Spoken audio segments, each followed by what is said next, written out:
Hello friends, Anika classes में आप सभी का स्वागत है। फ्रेंड्स, हमने 60 क्वेश्चन जो अपने कंप्लीट कर लिए थे, जिसमें हमारे हिंदी साहित्य और भाषा से संबंधित जितने क्वेश्चन थे वे हमारे कवर हो चुके हैं। अब हमारे जो क्वेश्चन शुरू होंगे फ्रेंड्स, वो होंगे हमारे हिंदी व्याकरण से, और इसमें एक पैसेज भी होगा और 10 क्वेश्चन अलग से होते हैं पैडा वाले, हम वो भी देखेंगे। तो हम शुरुआत करते हैं अपने हिंदी व्याकरण से।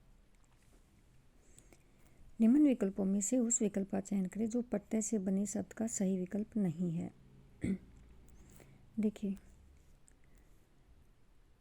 जब आप अब हिंदी का व्याकरण करोगे तो ये देखना कि प्रत्यय, संधि और समास से कितने क्वेश्चन पूछे गए हैं और किस तरह से क्वेश्चन पूछे गए हैं। पुष्पित, मनोती, ललक और निर्दोष। यहाँ पर बताना जो प्रत्यय से बना शब्द नहीं है। सभी को पता है प्रत्यय क्या होता है, जो पीछे लगता है। कोई भी मूल शब्द होता है जो पीछे लगते हैं वो क्या होते हैं, प्रत्यय होते हैं। और कोई भी जो मूल शब्द होता है, जो मूल शब्द के जो आगे लगते हैं उसको क्या कहते हैं, उपसर्ग कहते हैं।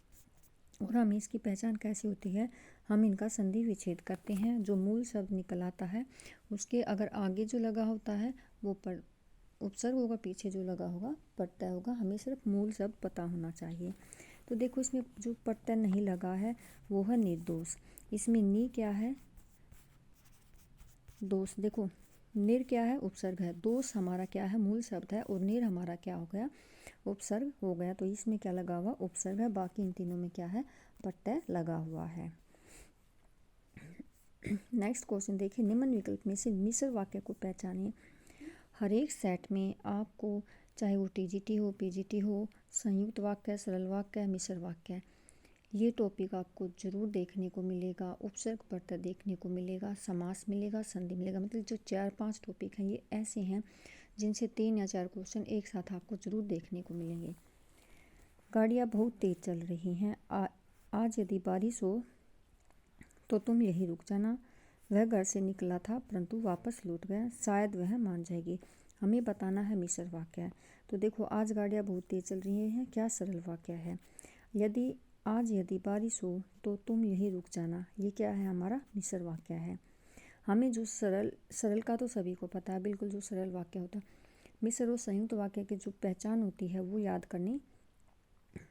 किससे पहचान होगी, हमें ये देखना है। आज यदि बारिश हो तो तुम यहीं रुक जाना, वाक्य में क्या है, मिश्र वाक्य है। हो तो जो दो शब्दों का आपस में जोड़ रहा है। गाड़ियाँ बहुत तेज चल रही, साधारण वाक्य है। वह घर से निकला था परंतु, क्योंकि, लेकिन, ये सभी क्या है, संयुक्त वाक्य की पहचान है, संयुक्त। शायद वह मान जाएगी, शायद आ गया तो इसमें क्या, संदेहवाचक वाक्य है। अब देखिए, रचना के अनुसार वाक्य के 3 प्रकार हैं, सरल, मिश्र, संयुक्त। क्वेश्चन ऐसे भी बन सकता है कि वाक्य के कितने प्रकार होते हैं, या फिर रचना के अनुसार वाक्य के कितने प्रकार होते हैं। क्वेश्चन ऐसे भी पूछा जा सकता है। नेक्स्ट क्वेश्चन देखिए, निम्न विकल्प में से उस विकल्प का चयन कीजिए जो दिए गए वाक्य के अनुसार विशेषण के भेद का सही विकल्प हो। मेरे सूट में 3.5 मीटर कपड़ा। देखो, यहाँ पर ब्रैकेट में दिया हुआ है, हमें ये बताना जो 3.5 मीटर है, ये जो 3.5 मीटर है ये कौन सा विशेषण है। संख्यावाचक, गुणवाचक, निश्चय परिमाणवाचक विशेषण या अनिश्चय परिमाणवाचक विशेषण। तो देखो, इसमें लिखा हुआ है बिल्कुल साफ कि 3.5 है, तो ये बिल्कुल हमें दी हुई है, संख्या दी हुई है। तो ये क्या है, निश्चित परिमाणवाचक विशेषण है। जिसमें कुछ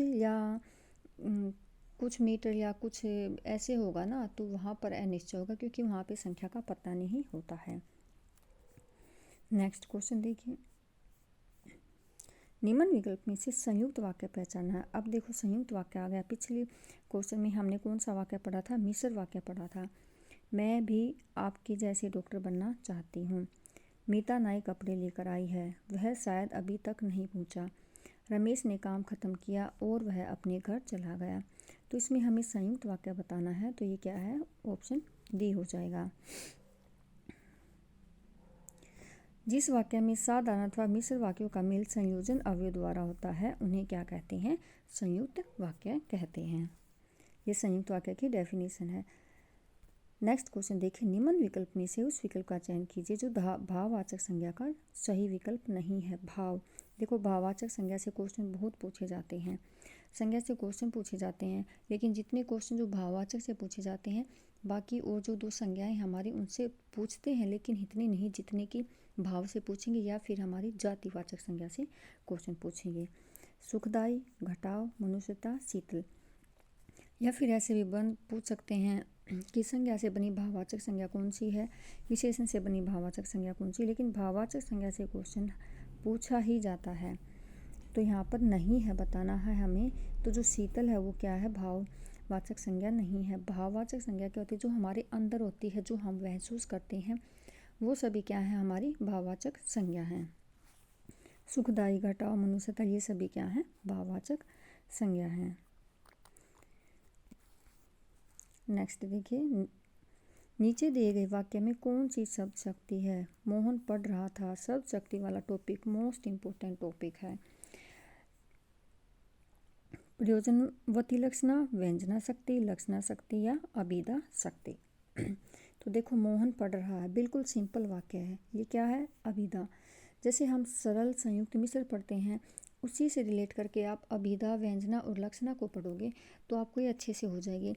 जिसमें बिल्कुल सरल वाक्य होगा वो हमारी अभिधा शब्द शक्ति होती है। जैसे मोहन पढ़ रहा है, ये कैसा वाक्य है, सरल वाक्य है। और सरल वाक्य किस में यूज होगा, अभिधा शब्द शक्ति में यूज होगा। मोहन पढ़ रहा है वाक्य में अभिधा शब्द शक्ति है। शब्द अपना एक निर्धारित अर्थ नहीं रखते, शब्द का अलग अलग संदर्भों में भी क्या है, प्रयोग किया जाता है। देखो शब्द शक्ति के जो पिछले साल 2021 में पीजीटी का जो एक पेपर सेट था, उसमें सिर्फ ये पूछा गया था कि शब्द के कितने भेद होते हैं। तो 3 भेद, सिर्फ ये पूछा गया था कि शब्द है उसके कितने भेद है। शब्द के 3 भेद हैं, अभिधा, लक्षणा और व्यंजना। निम्न विकल्प में से उस विकल्प का चयन करें जो पुनः उपसर्ग से शब्द बना सही शब्द है। अब देखो उपसर्ग और प्रत्यय वाला दूसरा क्वेश्चन हमें इसी सेट में देखने को मिल गया। पुनः, जीवन, पुरस्कार, पुरातन, प्रतियोगिता। जब हमें शब्द उपसर्ग या प्रत्यय निकालने होंगे तो हमें उसका क्या करना होगा, संधि विच्छेद कर कर देखना होगा। जो संधि विच्छेद करके हमारा जब आंसर सही आएगा वही हमारे उपसर्ग प्रत्यय होंगे। तो अब यहाँ पर पुनः उपसर्ग दिया हुआ है, तो देखो पुनः, पुनः जीवन, बोलने से ही पता चल रहा पुनः जीवन। जो उपसर्ग है किस में, रै में बदल जाता है। जब हम संधि करते हैं तो हम देखते हैं विसर्ग संधि में जो उपसर्ग है किस में परिवर्तित हो जाता है, रै में परिवर्तित हो जाता है। तो हमारा ऑप्शन ए हो जाएगा। अब एक इम्पोर्टेंट इसमें ये है कि उपसर्ग जो संस्कृत के उपसर्ग हैं 19 हैं, हिंदी के उपसर्ग 10 हैं, उर्दू के उपसर्ग 12। वैसे संस्कृत के उपसर्ग 22 दिए हुए हैं कहीं कहीं बुक में, तो इसको कंफर्म कर लेना कि यहाँ पर संस्कृत के उपसर्ग 19 हैं, हिंदी के 10 हैं और उर्दू के 12 हैं। कई बार इस तरह से भी पूछा जा सकता है कि संस्कृत में कितने उपसर्ग होते हैं, हिंदी में कितने उपसर्ग का प्रयोग करते हैं। नेक्स्ट क्वेश्चन देखिए, निम्न विकल्प में से उस विकल्प का चयन करें जो उपसर्ग से बने शब्द का सही विकल्प नहीं है। अब उपसर्ग से बने शब्द का सही विकल्प नहीं है प्रताप, उपाध्यक्ष, विदेश, भ्राता। तो मैंने बताया था कि उपसर्ग और प्रत्यय में जो हमें मूल शब्द निकालना होगा, हमें देखना होगा मूल शब्द के आगे लगता है या पीछे लगता है। आगे लगता है तो उपसर्ग और पीछे लगता है तो प्रत्यय है। तो मूल शब्द देखो भ्राता, भ्राता, भ्रात क्या होता है, भाई, उसमें भ्रात आ क्या है, उपसर्ग है, सॉरी प्रत्यय है। तो जो भ्राता है वो क्या है, हमारा प्रत्यय है, उपसर्ग नहीं है। नेक्स्ट क्वेश्चन देखिए, निम्न विकल्पों में संकेत वाचक वाक्य का सही विकल्प चुनिए। अब संकेत बताना है, कृपया अपनी मदद स्वयं करिए, माली ने आज पौधे को पानी नहीं दिया, यदि तुम सही समय पर इलाज करते तो जल्दी ठीक हो जाते, आज मेरा मन कुछ अच्छा खाने का है। तो हमें संकेत बताना है कि जिसमें संकेत दिया हुआ है, इन दोनों में भी नहीं। यदि तुम अपना समय पर इलाज करते तो जल्दी ठीक हो जाती, ये क्या है, इसमें ये संकेत दे रहा है। तो हमारा इसमें ऑप्शन सी हो जाएगा। खटोला शब्द में कौन सा प्रत्यय है। देखो अब यहाँ पर प्रत्यय पूछा गया है, आ, ए, ओला या ला। तो देखो खटोला, खट प्लस ओला, या इसको खाट प्लस ओला भी बोल सकते हो। तो इसमें क्या है, सी ऑप्शन होगा, ओला प्रत्यय है। नेक्स्ट क्वेश्चन, निम्न विकल्प में उस विकल्प का चयन कीजिए जो मध्यम पुरुषवाचक सर्वनाम का सही विकल्प है। मोस्ट इम्पोर्टेंट क्वेश्चन है। सर्वनाम 3 प्रकार के होते हैं, उत्तम, मध्यम और अन्य पुरुषवाचक होते हैं। तो हमें यहाँ पर मध्यम पुरुषवाचक बताना है। तो मुझे, हमें, तुम्हारे, वे। तो जो हमारा मध्यम पुरुषवाचक होगा वो किस में होता है? तो, तुम, ये इसमें होते हैं। देखिए हम देखते हैं, ये इंपॉर्टेंट है, आप इनको एक जगह लिख भी सकते हो अपनी नोटबुक में। उत्तम पुरुष में कौन से आते हैं? मैं और हम। मध्यम में तो, तुम और आप। अन्य पुरुष में वह, वे, यह, ये आते हैं। नेक्स्ट क्वेश्चन देखिए।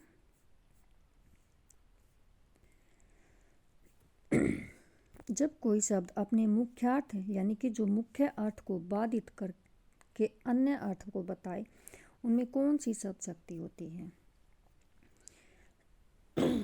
हमने पढ़ा था शब्द शक्ति 3 प्रकार की होती है, अभिधा, लक्षणा और व्यंजना होती है। अभिधा में क्या है? बिल्कुल जो सरल वाक्य होता है। लक्षणा में क्या है? जब कोई शब्द अपने मुख्य अर्थ को बाधित करके यानी को उसको हटा करके उसका कोई अन्य अर्थ बताए, उसमें कौन सी शब्द शक्ति होती है? लक्षणा शब्द शक्ति होती है। जैसे कि लक्षणा किसी को संकेत करके बताया जाता, डायरेक्ट नहीं बोला जाता। किसी को कोई बात बोलनी होती, डायरेक्ट नहीं बोला जाता, संकेत करके बताया जाता है।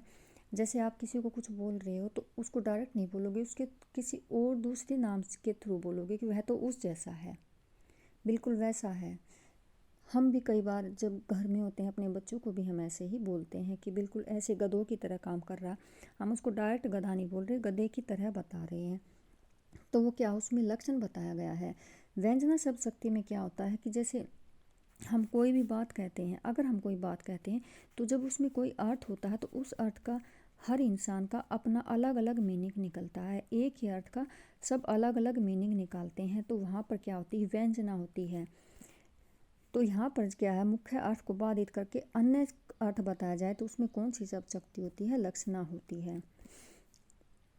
लक्षणा शब्द शक्ति भी 2 प्रकार की होती है, रूढ़ि और प्रयोजनवती होती है। जब हम ये चैप्टर करेंगे तब हम इन सारी जितनी भी शब्द शक्ति हैं इनको देखेंगे और जितने क्वेश्चन पूछे गए हैं शब्द शक्ति से उनको भी देखेंगे। नेक्स्ट क्वेश्चन है, नीचे दिए गए वाक्य के सही वाक्य भेद को पहचानिए। हमने पानी बरसता हुआ देखा और घर में शरण ली। यहाँ पर क्या है? सही वाक्य बताना है कि कौन सा है, संयुक्त है, सरल है या मिश्र है। हमने पानी बरसता हुआ देखा और घर में शरण ली, तो ये संयुक्त वाक्य है क्योंकि यहाँ पर और से जुड़ा हुआ है। नेक्स्ट क्वेश्चन है, सीधी चलती राह जो सदा रहते सदा निशंक, जो करते विप्लव उन्हें हरि का है आतंक। इस पंक्ति में कौन सा अलंकार है? तो अब यहाँ पर अलंकार बताना है कि कौन सा अलंकार है।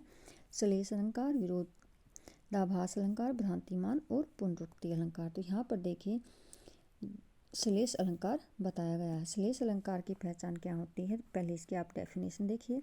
जहाँ किसी शब्द के एक से अधिक अर्थ निकले वहाँ पर श्लेष अलंकार होता है। तो यहाँ पर देखिए हरि दिया हुआ है, हरि दिया हुआ है। हरि को हम क्या कहते हैं? भगवान भी कहते हैं। और हरि का अगर हम पर्यायवाची देखें तो क्या होता है? बंदर भी होता है। तो यहाँ पे जो हरि शब्द है इसके एक अर्थ है, इस एक शब्द के 2 अर्थ निकलते हैं, वहाँ पर क्या होता है? श्लेष अलंकार होता है। नेक्स्ट क्वेश्चन देखिए, निम्न विकल्पों में से उस विकल्प का चयन कीजिए जो दिए गए शब्द का एक अर्थी शब्द है। आधी, आधी। मानसिक रोग, शिक्षा, वात्सल्य या शारीरिक रोग है। तो देखो हमें आदि का एक अर्थी शब्द बताना है। तो जो हमारा आदि होता है वो क्या होता है? एक मानसिक रोग होता है। आदि एक मानसिक रोग होता है, चिंता आदि। देखो हम कैसे बोलते हैं किसी चीज़ का आदि हो गया है। व्याधि क्या होता है? आदि क्या होता है? मानसिक। व्याधि, आदि का उल्टा क्या होता है? व्याधि, शारीरिक। तो ये हमारे क्या है? विलोम में भी आ जाएंगे। नेक्स्ट क्वेश्चन देखिए, जहाँ किसी वस्तु का इतना बढ़ा चढ़ाकर वर्णन किया जाए कि सामान्य लोक सीमा का उल्लंघन हो। सभी को पता है कि जहाँ वो उसमें कौन सा अलंकार होता है? जब हम कोई भी वस्तु है, कोई भी चीज़ है, उसको हम बहुत ही ज़्यादा बढ़ा चढ़ाकर बोलते हैं तो वहाँ पर अतिशयोक्ति अलंकार होता है। नेक्स्ट क्वेश्चन देखिए, निम्न विकल्पों में से उस विकल्प का चयन कीजिए जो दिए गए शब्द युग्म का सही अर्थ वाला विकल्प है। टीजीटी का जो पेपर होगा उसमें एक या दो क्वेश्चन शब्द युग्म से जरूर पूछा जाएगा। पुष्कर या पुष्कर, तो देखो पुष्कर और पुलकर, पुष्कर किसको कहते हैं? जलाशय को, और पुलकर क्या होता है? बहुत। तो हमारा ऑप्शन ए हो जाएगा। नेक्स्ट क्वेश्चन देखिए, निम्न विकल्प में से उस विकल्प का चयन कीजिए जो दिए गए समस्त पद के सही अव्ययभाव समास का विकल्प है। अब हमें अव्ययभावी समास दिया हुआ है, अव्ययभाव। अब हमें इसका क्या है? विग्रह करना है। जो विग्रह सही होगा वो बताना है। यथा साध्य, यथा साध्य, तो इसका विग्रह यथा का साध्य न साधनीय होगा, जितना साधा जा सके साधने के लिए, तो क्या होगा? जितना साधा जा सके। नेक्स्ट क्वेश्चन देखिए, संसार की समरस्थली में धीरता धारण करो, इस पंक्ति में कौन सा अलंकार है?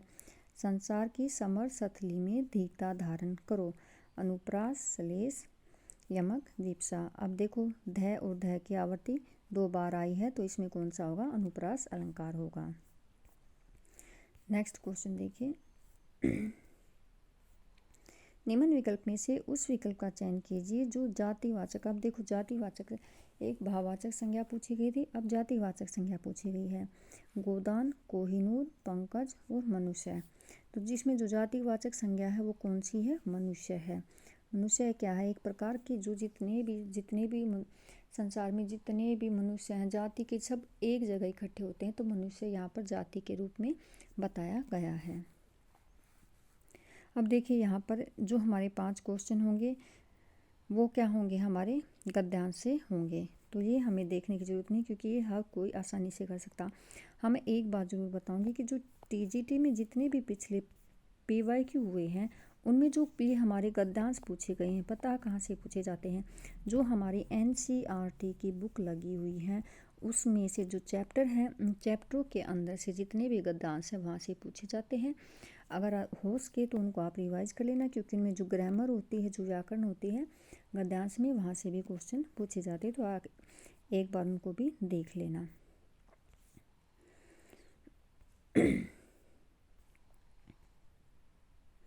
अब देखिए कहाँ से कहाँ तक है। गद्यांश और पद्यांश दोनों एक साथ दिए हुए हैं।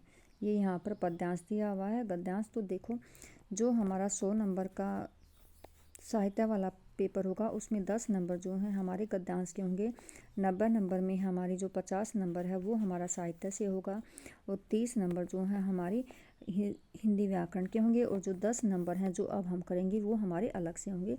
तो इस सेट को देखकर आपको ये अपनी तैयारी इस तरह से करनी कि जो साहित्य 100 नंबर की होगी उसमें हमारा पूरा 100 नंबर का साहित्य नहीं होगा, क्या क्या आएगा हमें देखना है कि उसमें जो व्याकरण है वो कितनी आएगी, और जो 10 नंबर की जो ये 10 नंबर हैं जो लास्ट में 10 क्वेश्चन पूछे जाते हैं, ये सभी के लिए ऐसे होते हैं कि कहाँ से पढ़े, क्या नहीं पढ़े। तो इसके लिए जितने भी पीवाईक्यू है ना, सिर्फ उन्हीं को रिवाइज़ करो आप। जितने भी पीवाईक्यू हैं सिर्फ उन्हीं को रिवाइज़ करो। एक फ्रेंड्स जो मैं एक सेट करा रही हूँ, ये पीवाईक्यू सेट है, डीएसएसबी टीजीटी हिंदी पीवाईक्यू हैं सारे। इसमें 2014 से 2021 तक के हैं, शिफ्ट के क्वेश्चन पूछे गए हर शिफ्ट के। तो अगर आपको ये वैसे तो ये आसानी से मिल जाएंगे, और सिर्फ हिंदी के ही नहीं फ्रेंड्स, ये फर्स्ट पेपर के भी जितने भी सेट हैं, जैसे कि हमारा जीके जीएस है, हिंदी है, हिंदी व्याकरण है, रीजनिंग है, हमारी इंग्लिश है, इन सब के जो हैं ये बुक अभी मार्केट में अवेलेबल हैं। अगर आपके पास नहीं है, आप ख़रीद नहीं सकते हो, तो आप जो है टेलीग्राम पे, मेरे टेलीग्राम पे, ये मेरे टेलीग्राम का नाम है गिन्नी, इस पर मुझे आप मैसेज कर देना, जिसको चाहिए मैं उनके पास इसको सेंड कर दूंगी। जो मेरे पास जिस सब्जेक्ट के हैं आप बता देना आपको कौन कौन से चाहिए। हिंदी का तो मैं आपको सेंड ही कर दूंगी, एसएसटी भी होगी मेरे पास, मैं देख लूँगी जितने भी हैं मैं आप सबके पास सेंड कर दूँगी। जितनी मुझसे हेल्प होगी मैं आपकी हेल्प कर दूँगी, आप इस पर मुझे मैसेज कर देना। अब जो 10 नंबर हैं हम उनको देख लेते हैं, जो 10 नंबर के जो अलग से आते हैं, जो हमारी बुक्स में नहीं होते। छात्र के अधिगम की ताकत और कमजोरियों को बेहतर ढंग से समझने के लिए डेटा एकत्र करने की प्रक्रिया को कहा जाता है? क्या कहा जाता है? आकलन अधिगम, हैप्टिंग लर्निंग, सर्वे अधिगम, विजुअल लर्निंग। तो क्या कहा जाता है? आकलन अधिगम कहा जाता है। नाटक क्या है? कला प्रदर्शन, कहानी प्रदर्शन, नृत्य या चलचित्र। तो नाटक है वो है एक प्रकार का कला प्रदर्शन है। किस समाज में पुरुष और महिलाओं के मानव अधिकार समान है? लिंग समान समाज, राष्ट्रीय समाज, हिंदू समाज या ट्रांसजेंडर। तो लिंग समान समाज में क्या है? पुरुष और महिलाओं का जो अधिकार है वो क्या है? समान है। प्रकृति क्या है? लेकिन प्रकृति नहीं है। नाटक, कहानी, कला, नृत्य। तो क्या है? कला। देखो जो ये क्वेश्चन है ये कुछ हमारी मेमोरी बेस्ड क्वेश्चन होंगे, कुछ तो हमें पढ़ने पड़ेंगे, कुछ मेमोरी बेस्ड क्वेश्चन होंगे। हमें बिल्कुल ध्यान से सोच समझ कर ये क्वेश्चन करने होंगे। विकास का तात्पर्य क्या है? विकास का तात्पर्य है प्रायोगिक परिवर्तन, प्रबोधक परिवर्तन, गुणात्मक परिवर्तन या मात्रात्मक परिवर्तन। तो जो विकास होता है वो क्या होता है? गुणात्मक परिवर्तन होता है। नेक्स्ट क्वेश्चन देखिए। भाषा के लक्षण संवेदनात्मक, सामाजिक और शारीरिक विकास किस आयु में आते हैं? तो किशोर, बचपन, मध्य आयु या युवा आयु। ये सारे लक्षण किस में आते हैं? बचपन में ही आ जाते हैं। अध्यापन से ज़्यादा महत्वपूर्ण क्या है? ज्ञान, जड़ सूत्र, अधिगम, शिक्षा। तो अध्यापन से ज़्यादा अधिगम महत्वपूर्ण होता है। समावेशन में सबसे बड़ी बाधा किसके कारण होती है? मित्र, परिवार, समाज या आस पड़ोस। तो जो समावेशन होता है उसमें समाज के कारण है सबसे बड़ी बाधा होती है। उसमें जो समाज के लोगों की सोच होती है, जो जेंडर बाइसेस होती हैं, कुछ भी जैसे कोई विकलांग उसके प्रति जो सोच होती है, उनके कारण क्या है? जो हमारी समावेशन उसमें बाधा उत्पन्न होती है, क्योंकि हर इंसान की सोच अलग होती है। निर्दिष्ट पाठ्यक्रम का समानार्थी है बातिल, सार, मुखर या अप्रत्यक्ष। तो जो निर्दिष्ट पाठ्यक्रम है उसका समानार्थी मुखर होता है। नेक्स्ट क्वेश्चन है, किसे हमेशा अधिगम में केंद्रीय भूमिका निभाने के लिए माना जाता है? लेखन, भाषा, आकलन, अध्ययन। तो अधिगम में जो केंद्रीय भूमिका निभाती है वो कौन है? भाषा होती है। फ्रेंड्स, ये हमने अपना एक सेट कंप्लीट कर लिया है। अब हम जब कल वाली क्लास में करेंगे, हम अपना अगला सेट स्टार्ट करेंगे। मेल का ही होगा ये भी, और हम इसको बिल्कुल धीरे धीरे से फ्रेंड्स इसलिए कर रहे हैं ताकि हमें क्वेश्चन भी समझ में आ जाए, हमें पेपर का जो पैटर्न है वो भी समझ में आ जाए, लेवल भी समझ में आ जाए कि किस तरह से पूछा गया। मैं ये नहीं कह रही कि सिर्फ ऐसे ही पूछा जाएगा, हो सकता है इसमें चेंज भी हो जाए, लेकिन अभी जो है कर रहे हैं वो PYQ हमारे लिए मोस्ट इम्पोर्टेंट है, इसलिए हम इनको धीरे धीरे रिवाइज कर रहे हैं। और अगर किसी को फ्रेंड्स चाहिए क्वेश्चन आंसर्स तो आप मुझे टेलीग्राम पर मैसेज कर सकते हैं। गिन्नी मेरा टेलीग्राम, इस नाम से आप सर्च करेंगे तो मेरा टेलीग्राम चैनल आपको मिल जाएगा, GINNI। वहाँ पर आपको जो भी चाहिए, जो सा भी सेट चाहिए है, मैं आपको सेंड कर दूँगी। मेरे पास GK और GS वाला सेट भी है, यही जो PYQ जितने भी हैं उनके आप इससे भी रिवाइज कर लेना। तो थैंक यू फ्रेंड्स।